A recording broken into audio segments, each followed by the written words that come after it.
Court is now in session for a special episode of Innocent Until Proven Guilty. Reboots and remakes of retro games are becoming more and more common these days. Sometimes they live up to the fans' expectations, and sometimes they're huge disappointments. One example that many people claim is the latter is Turtles in Time Reshelled. This remake was produced by a different company, so it wasn't guaranteed to have the same feel as the classic Super Nintendo and arcade gem, but does that mean that it's an insult to its legacy? That's exactly what I'm going to find out. But first, I suggest watching my Cygnus Destroyer review of the original, which you can do now by clicking on the box beside me. If you've already watched it, then come along with me for a trip into the alleged depths of remake hell. Turtles in Time Reshelled was published by Ubisoft and developed by Ubisoft Singapore. It was released for Xbox Live and the PlayStation Network on August 5th and September 10th, 2009, respectively. It was created to tie in with the 25th anniversary of the Teenage Mutant Ninja Turtles and that year's Xbox Summer of Arcade event. Ubisoft had previously ported the first TMNT arcade onto the digital marketplace in 2007 in a mostly unaltered state, but they decided to complete the overhaul of the visuals for Reshelled to a grittier style that is reminiscent of the 2003 Fox series. The traditional intros from the arcade and SNES are replaced with a cutscene that normally occurs after beginning a session.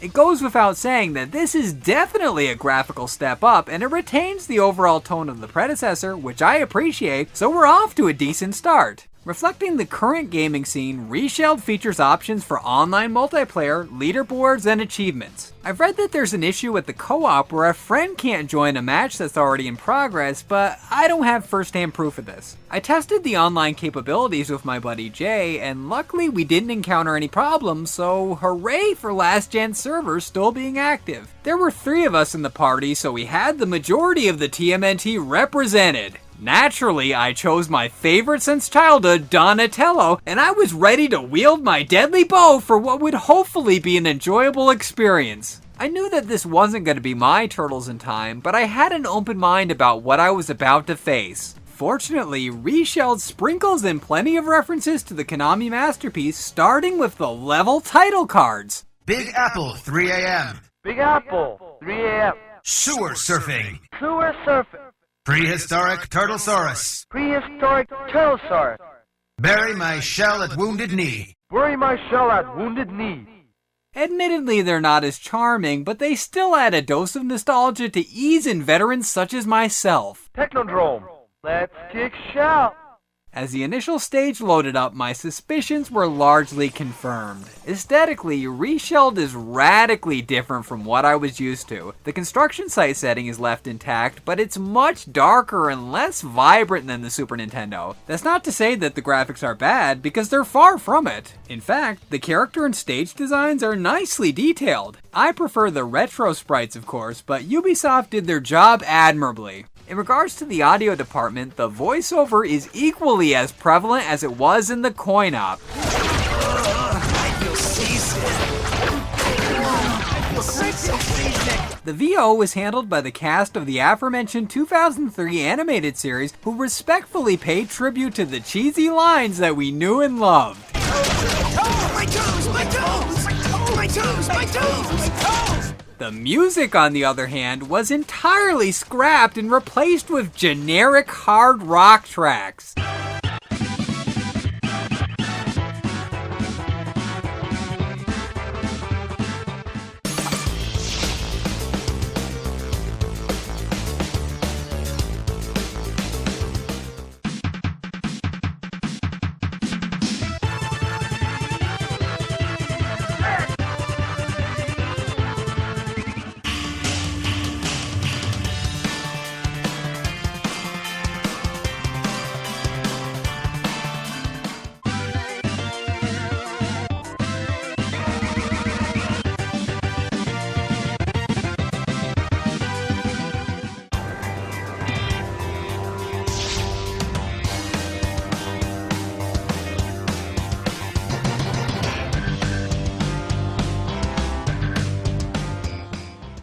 they're okay for what they are, but I really miss the iconic tunes that I grew up with. In spite of the lackluster soundtrack, most of the trademark elements that made Turtles in Time a top SNES title are included in the Xbox and PlayStation versions. The signature enemies from the coin-op and 16-bit cartridge return, including the foot, except that instead of exploding upon defeat, they burst into a bunch of gears. Clearly, these foot soldiers must be robots. I guess they wouldn't want our heroes to kill living and breathing people, even though they did it in the comics, but I digress. The controls function just as they always have, simple but effective. A jumps and X attacks. However, the special move is mapped to Y instead of the traditional combo button press. On top of that, the special doesn't take any health off the meter. The beat-em-up purist in me is against the change, but the rest of me gives Ubisoft props for it. Another aspect that I applaud them for is the ability to maneuver around and attack in 8 directions. It's a little disorienting at first, but I grew to like having the freedom of 3D movement within the 2D environments. As for the remainder of their standard bag of tricks, the tosses, slams, and jump kicks are kept intact. The tosses and slams are performed by pressing X in close range of an opponent, and A followed by X results in a jump kick. The health and power-up pizzas are even carried over, albeit with a fresh coat of paint.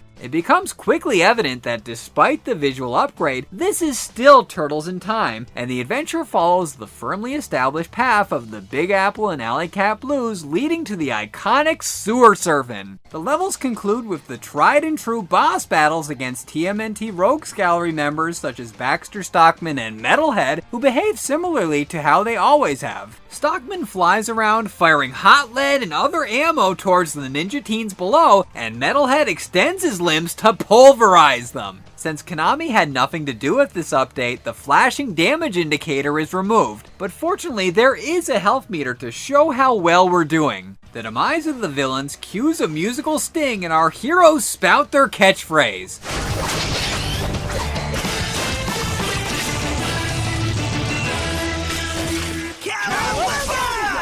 The sting is forgettable in comparison to the previous incarnation, which I suppose is fitting considering that the rest of the soundtrack is as well. Sewer Surfing is chaotic, owing largely to the massive amount of foes to fight, but it's lacking the magical feel of the Super Nintendo. I never missed the chiptune score more than I did in this section. The SNES song added to the excitement and really helped set the vibe.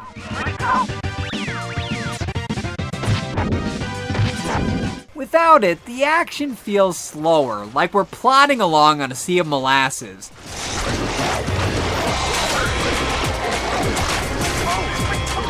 Musical nitpicks aside, the design quality is quite high and the attention to detail shown with the rippling water is excellent. The conclusion of the race through the protagonist's home turf brings on the rat... Wait a minute, that's not the Rat King.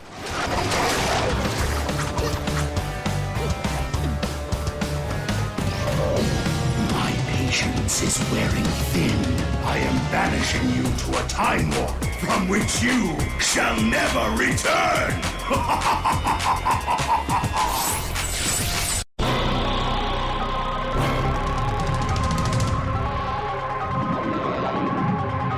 Prehistoric Turtlesaurus. Prehistoric Turtlesaurus already? Where's the Technodrome in Toka and Razar? These are questions that probably popped up in gamers' heads on their first reshelled experience, and understandably so. However, as I previously addressed in last week's video, there were major differences between the cabinet and home versions of Turtles in Time, and Reshelled was modeled after the coin-op. Hence why there's no Rat King, no Technodrome, no Slash, etc. They were all Super Nintendo exclusives. Their absence assuredly led to disappointment and even anger in those who were unfamiliar with the TMNT tie-in as it was originally conceived. Examining this with that in mind, we see that this remake is quite faithful to the coin-op. Going back to Alley Cat Blues, it's noticeable that the boxing robots from the arcade and not the Roadkill Rodneys from the SNES make an appearance. The foot-riding, fire-breathing dinosaurs and the disgusting creature known as Cement Man both return in Prehistoric Turtlesaurus after being dropped during the 16-bit conversion. The establishing shot that pans towards our heroes is reinstated in Skull and Crossbones, as well as the transition to a rainstorm that precedes the battle with Toka and Razar, the original stage bosses, who are cuter than ever when they're demutated. If that overdose of adorableness doesn't melt your heart, then I don't know what will.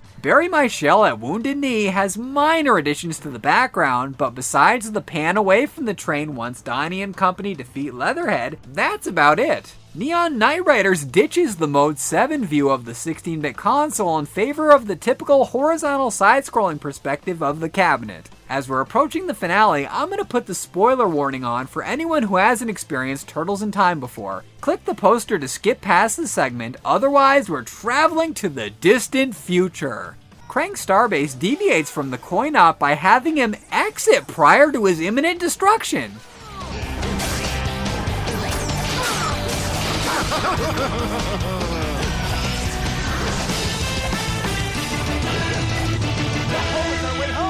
Let's go! I'm fascinated by this turn of events, yet simultaneously baffled by Ubisoft's reasoning behind it. Regardless, the ultimate showdown with the Shredder takes place in 1991, the year of the arcade release date.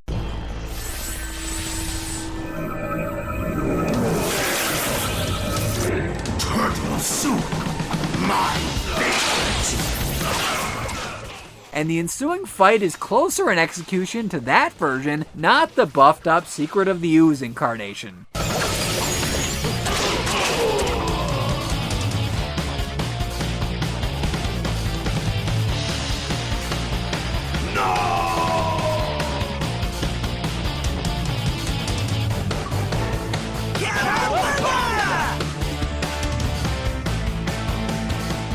Stopping the Shredder's reign of terror results in the familiar ending. The Teenage Mutant Ninja Turtles, our 4 reptilian heroes, have overcome the arch-villain, Shredder. Same as it ever was, but that's not a bad thing. Krang's escape remaining unaddressed, however, is, but I'll let it slide this time, Ubisoft. This time. Turtles in Time Reshelled has a reputation for being a remake done wrong, but there is evidence to the contrary. The levels, by and large, are very similar to their original designs, with most of the enemies and bosses retained from the initial release. In fact, let's do a sample comparison to test this out. Pizza time!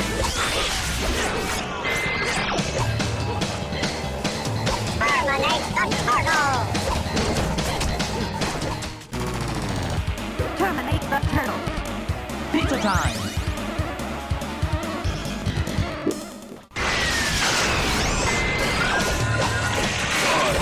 Mangle you green slime ball. I'm going to mangle you green slime balls.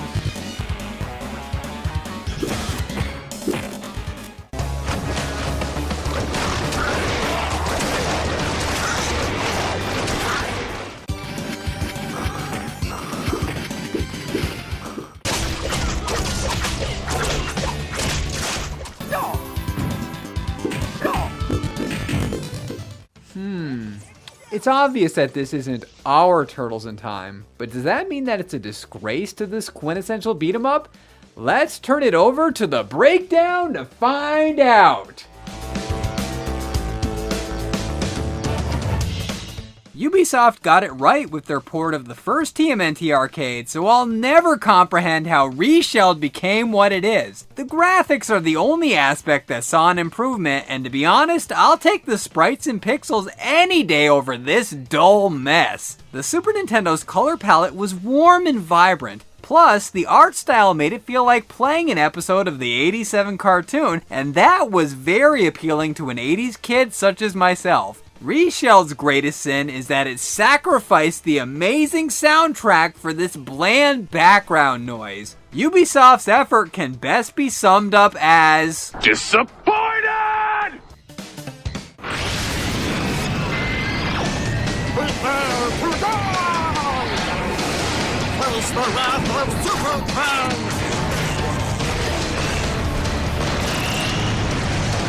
You're going to pay! It's true that this is far removed from the nostalgic title that I adore, but at its core, it's still Turtles in Time. From the Big Apple to the final shell shock, every step of the journey is included, complete with the familiar enemies and landmarks. Sure, some of the SNES elements are absent, and yes, I really miss the Konami songs, but if you can put that aside, you'll find that this is still very enjoyable. It's at least 85 to 90% the game that you grew up with. Plus, it allows for more freedom of movement, and the addition of online co-op, flawed as it may be, enhances the fun factor tremendously. Reshelled is different, that's a fact, but is it bad? I don't think so. Try it with an open mind and you may find it to be as enjoyable as I do.